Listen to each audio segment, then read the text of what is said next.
Hier après-midi, en gare d'Évry-Courcouronnes, le préfet Jean-Benoît Albertini a visité le dispositif de sécurisation des transports en commun dans le département. Ce dernier est revenu sur cette opération avec le directeur départemental de la sécurité publique, Thierry Ferré. Alors, on inscrit ce dispositif dans la thématique plus large de la police de sécurité du quotidien. Vous allez entendre parler, c'est-à-dire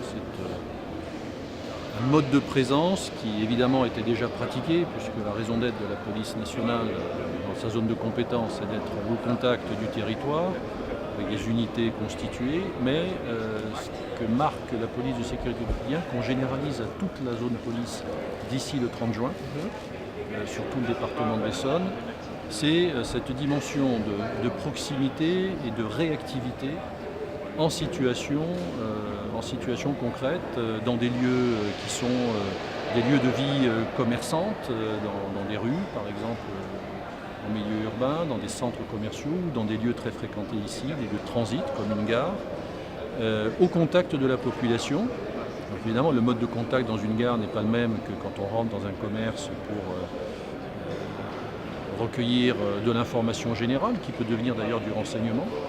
Ce qui montre bien que sa police de sécurité du quotidien, c'est une police de proximité, mais c'est une police très opérationnelle, qui va être capable de réagir à des faits graves de délinquance ou d'incivilité, toujours, encore une fois, dans cette proximité, dans cette réactivité qui est la plus poussée possible. C'est vrai que quand on est en Essonne, avec la densité des infrastructures de transport, on en parlait tout à l'heure, notamment des transports de surface, par la voie ferrée, par la route, par le bus, donc, on ne peut pas considérer que c'est un enjeu secondaire, et donc on l'a mis au cœur, comme l'a fait le directeur départemental, en réunissant l'ensemble des opérateurs des transports de surface pour leur proposer, à partir de ce qui existe, puisqu'il y a déjà une collaboration, une coopération forte, de systématiser, dans le cadre de la sécurité du quotidien, une relation de travail, d'échange d'informations, de signalement, qui va permettre par exemple de monter des opérations combinées, le directeur en parlera, d'avoir un effet réseau.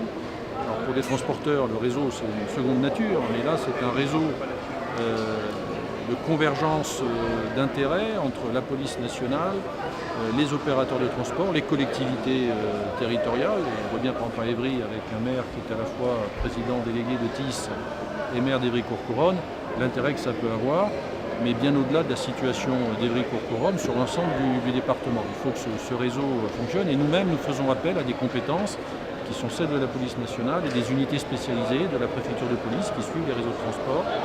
Et donc c'est pour ça que l'exemple qu'on voulait donner de ce partenariat du quotidien, de ce partenariat opérationnel autour de la sécurité du quotidien, c'est sur cette action de transport, aujourd'hui à la gare d'Évry et demain sur d'autres opérations programmées en relation avec les opérateurs de transport. Là, en fait, aujourd'hui, on a initié une réunion, mais qui est vraiment une réunion opérationnelle. L'idée, c'est de partager le diagnostic sur les secteurs, les lignes, les points les plus sensibles, les créneaux, les horaires les plus sensibles, et de dégager ensemble des actions en mobilisant chacun dans son domaine. Chacun apporte sa pierre à l'édifice. Là, aujourd'hui, c'est un exemple, ce qu'on voit dans cette gare. On a déjà fait, mais on va renforcer, et puis surtout, on va l'appliquer à différents secteurs.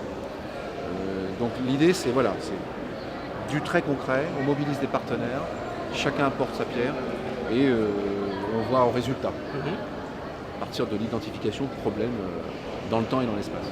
C'est-à-dire qu'on n'est pas prescripteur d'autorité, on est coproducteur. La coproduction de sécurité, c'est parfois un slogan un peu facile. Là, vraiment, on se réunit avec ceux qui savent, ceux qui connaissent leur réseau, connaissent leurs équipes, ils connaissent les lieux, ils savent sur quels incidents ils ont dû réagir, en nous appelant ou parfois en le gérant en interne.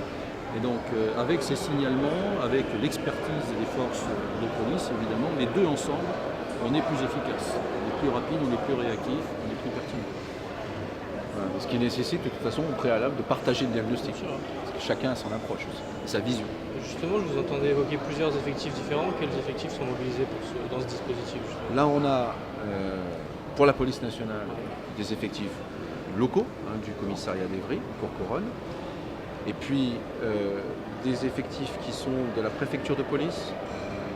Monsieur le préfet a évoqué tout à l'heure le service de la préfecture qui est chargé de la police des transports. Et puis donc nous avons comme partenaire dans cette opération la police municipale d'Évry-Courcouronnes, et puis les transporteurs eux-mêmes avec leurs contrôleurs, les médiateurs, etc. D'accord. Et chaque effectif intervient sur un secteur bien particulier? Alors on a réparti les rôles. Ouais.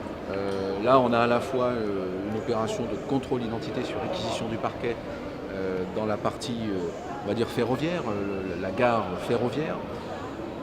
Une dimension plus de sécurisation des voyageurs en gare routière, donc aux arrêts de bus. Et également une sécurisation de quelques lignes, puisqu'on a embarqué des policiers sur, en l'occurrence, la ligne 402, notamment, soit en direction de Ris-Orangis, soit également en provenance de Corbeil-Essonnes. Il faut savoir qu'en ce moment même, là on est à Évry-Courcouronnes, mais en ce moment même on a aussi des policiers qui sont en gare de Corbeil-Essonnes. C'est un dispositif global. Et je ne sais pas si on l'a cité, évidemment la police municipale, les polices municipales sont directement impliquées. Donc, les unités de la police de la sécurité publique de l'Essonne, celles spécialisées de la préfecture de police sur les transports et les polices municipales. Donc, vous avez vu qu'elles étaient là, qu'elles pouvaient monter à bord et qu'elles l'ont fait avec les policiers nationaux. Donc il y a une répartition des moyens parce que c'est suggéré par l'ampleur du site, mais il y a aussi le fait qu'ils peuvent intervenir ensemble de manière très naturelle comme ils le font régulièrement. Les polices municipales, vous le savez, depuis la loi dite Savary, ont aussi des prérogatives spécifiques dans la sécurité des transports. D'où l'intérêt de les associer totalement à ce partenariat. Combien d'effectifs ça concerne au total? L'opération, là, mobilisée, on a entre 20 et 30 effectifs mobilisés sur cette opération. Et donc il y a des jours précis, des horaires précis, c'est tous les jours? Alors, justement, l'intérêt, je parlais de diagnostic partagé, c'est précisément on cible les jours, les créneaux horaires qui sont les plus sensibles, les lieux. Donc ça peut être un arrêt de bus, ça peut être un secteur, une portion de ligne ou une ligne. Comme la 402 par exemple. Voilà. Donc ça c'est extrêmement variable, aussi selon l'évolution de la situation. C'est-à-dire que ce qui est vrai aujourd'hui n'est pas forcément demain ou après-demain.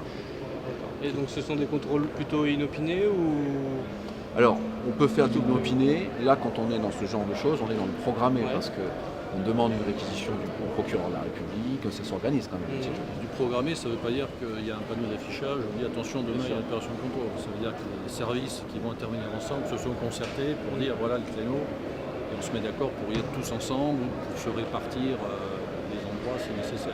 On parle d'opérations coordonnées. Ouais. Les usagers, eux, verront de la présence policière tous les jours dans leur gare ou c'est pas non plus Alors, certain? pas sous cette forme-là. Il y a une sécurisation quotidienne, beaucoup plus, comment dirais-je, adaptée aux horaires. Donc sur les créneaux de pointe, ce qui n'est pas le cas, là, ça va commencer à en monter en puissance. On est un peu plus présent.